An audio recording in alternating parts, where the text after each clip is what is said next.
I do not run for the presidency merely to oppose any man, but to propose new policy. When Robert Kennedy entered that race, it unleashed this astonishing burst of passion. People were ripping his clothes off. If he stepped out of cars, they were cheering. There would be scars on his arms from people trying to reach out and touch him and shake his hand. A week or two into the campaign, he came back and said, look, we got to do something. I got to stop campaigning as Frank Sinatra. Kennedy's charisma was undeniable. His candidacy fused policy and passion as his perspective moved leftward and his personal style softened. Considering where he had been a decade earlier, it was a big shift. He'd begun his career as a Cold Warrior, at one point an associate of Joe McCarthy. He later squared off with the labor movement's most notable figure, Jimmy Hoffa. He was a nasty little son of a bitch when his brother was alive. He was the killer. He was the ball buster. Mr. Hoffa, actually, you've got people in Detroit, at least 15 who have police records. I say you're not tough enough to get rid of these people then. It was his brother's death that brought him into confrontation with ideas, with goals. By the mid-1960s, Kennedy was confronted with a civil rights movement no longer content to be passive. We are not going to go to Vietnam and fight for some country.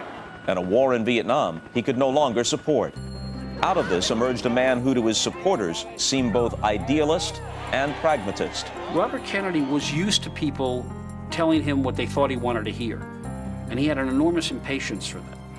Now we have the overwhelming sense that almost all politics is pandering, the objective being to say whatever it is your constituency wants to hear. But the Kennedy of 1968 would confront crowds, challenge them.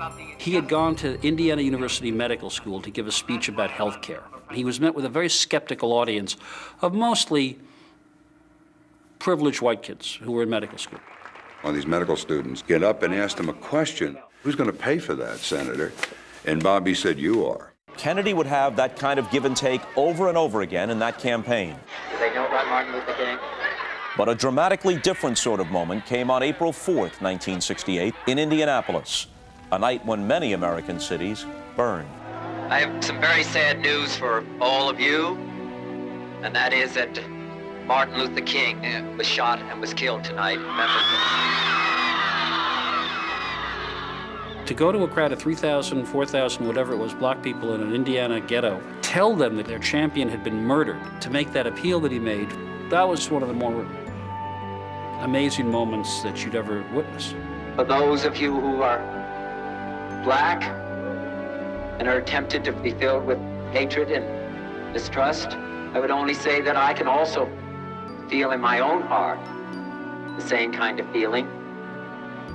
I had a member of my family killed, but he was killed by a white man.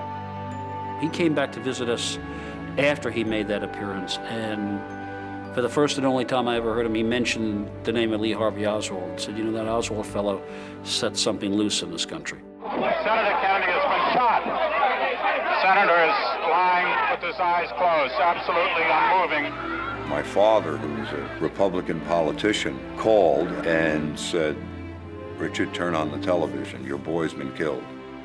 3 months into a whirlwind campaign, Robert Kennedy was dead at 42. Others would espouse similar positions. But for millions, Kennedy's death, coupled with King's 2 months earlier, represented the death of hope. People can pour into him all of their aspirations and say, well, if he hadn't died, it all would have come true.